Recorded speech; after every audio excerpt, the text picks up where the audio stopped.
तो आज मैं आपको एक्सप्लेन करूँगी the snake and the mirror की कहानी। ये कहानी वैकोम मोहम्मद बशीर के द्वारा लिखी गई है। ये कहानी राइटर को उनके एक दोस्त जो कि एक होम्योपैथिक डॉक्टर थे उन्होंने बताई थी। तो आइए कहानी शुरू करते हैं। इस कहानी में वह होम्योपैथिक डॉक्टर बताते हैं कि उन्होंने कैसे एक सांप का सामना किया था। इसके बाद डॉक्टर राइटर और कुछ ग्रुप मेंबर से एक क्वेश्चन पूछते हैं कि आपने कभी किसी स्नेक को जो कि एक कोबरा हो उसको अपने किसी भी बॉडी पार्ट को जकड़ा हुआ पाया है। फिर आगे डॉक्टर बताते हैं कहानी शुरू करते वक्त कि वह गर्मियों की एक रात थी जब 10 बजे मैं अपने रूम पर लौट रहा था और जब मैंने गेट खोला तो तब मुझे कोई शोर की आवाज़ आई जो मुझे जानी पहचानी सी लगी, क्योंकि डॉक्टर बताते हैं यहाँ पे कि वो उन्हें चूहों की आवाज़ लग रही थी। फिर डॉक्टर माचिस की मदद से एक केरोसिन लैंप को जलाते हैं, क्योंकि डॉक्टर का जो घर था उसमें बिजली की सप्लाई नहीं होती थी, क्योंकि वह एक छोटा सा किराए का घर था। साथ ही डॉक्टर वहाँ पे अपनी मेडिकल प्रैक्टिस किया करते थे, जिसकी वजह से उनकी अर्निंग बहुत ही कम थी। डॉक्टर के पास एक सूटकेस था जिसमें 60 रुपये और कुछ कपड़े थे, और उसी में डॉक्टर के पास एक ब्लैक कलर का कोट भी था जो डॉक्टर ने उस घटना वाले दिन पहन रखा था। जिसके बाद डॉक्टर अपना ब्लैक कोट व गंदी बनियान उतारकर हैंगर पर टांग देते हैं और साथ ही अपनी जो रूम होता है उसकी 2 विंडो खोलते हैं, और उस रूम की जो एक वॉल होती है वो यार्ड की तरफ फेस करे होती है। डॉक्टर का जो रूम था वो काफ़ी छोटा था और इसी वजह से वहाँ पे कोई छत नहीं थी, लेकिन वहाँ पे कई सारी बीम थी जहाँ से जो चूहे थे वो आया जाया करते थे। इसके बाद जो डॉक्टर हैं वो अपना बेड तैयार करते हैं सोने के लिए, लेकिन उन्हें नींद नहीं आ पाती, जिसकी वजह से वो वरांदे में कुछ ठंडी हवा खाने के लिए जाते हैं जो कि चल ही नहीं रही होती है। इसके बाद डॉक्टर वापस आते हैं अपने रूम में और चेयर पर बैठ जाते हैं। फिर डॉक्टर मैट्रिया मेडिका नामक एक बुक पढ़ते हैं जो टेबल पर ही रखी थी, और उसी के बगल में टेबल पर एक शीशा और लैंप भी रखा था।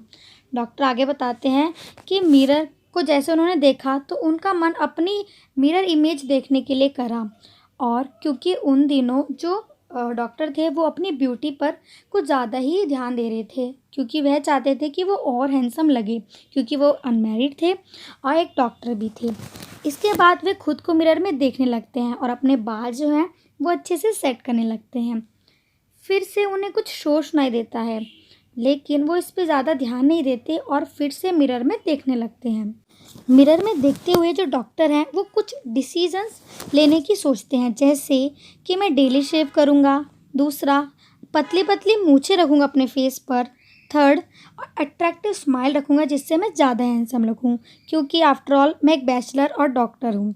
डॉक्टर को फिर कुछ शोर सुनाई देता है, जिस पर वह रूम में उठकर चेयर से अपनी देखने लगते हैं, और तभी उन्हें ख्याल आता है अचानक से कि वह एक फ़ीमेल डॉक्टर से शादी करेंगे जो कि मोटी होनी चाहिए, क्योंकि डॉक्टर कभी कोई फ्यूचर में मिस्टेक करते हैं तो उन्हें वह पकड़ ना पाए। इन बातों को सोचते सोचते डॉक्टर को कुछ आवाज़ आती है, जैसे ज़मीन पे कुछ धम से गिरा हो।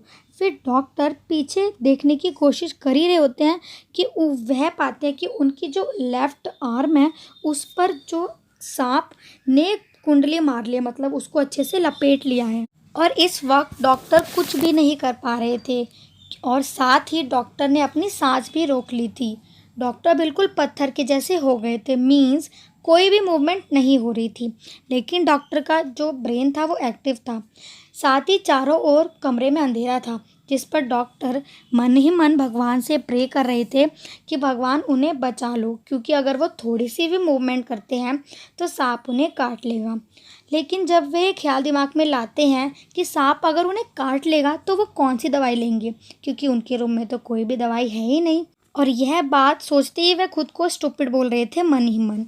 इसके बाद वे जो सांप था वो अपना सिर घुमाता है और खुद को शीशे में देखने लगता है, जैसे कि वो अपनी खूबसूरती देख रहा हो। और इस सब को देखकर डॉक्टर जो होते हैं वो सोचते हैं कि शायद सांप भी कोई डिसीजंस लेने की सोच रहा हो, जैसे मूछें, आई शेडो और मस्कारा वगैरह।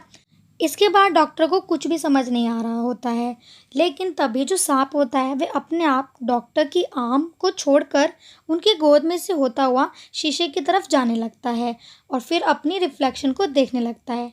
इसके बाद डॉक्टर तुरंत वहाँ से उठकर, चेयर पे बैठे थे वो, उठकर सीधा बाहर की तरफ भागने लगते हैं।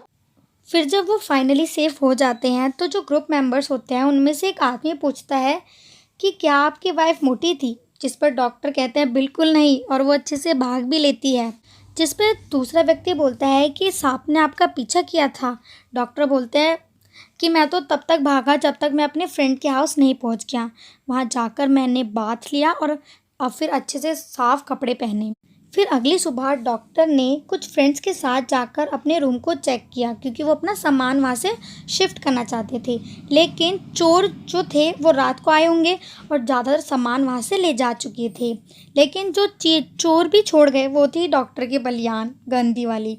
डॉक्टर बोलते हैं कि चोर बलियान को वॉश करके यूज़ कर सकते थे। फिर तीसरा व्यक्ति पूछता है कि क्या आपने सांप को फिर से देखा था नेक्स्ट डे जब आप गए थे? डॉक्टर बोलते हैं नहीं, कभी नहीं, शायद वही सांप अपनी सुंदरता को देखने के लिए यहाँ पे आया था। तो इसी के साथ ये कहानी यहाँ पे ख़त्म हो जाती है। Thank you friends.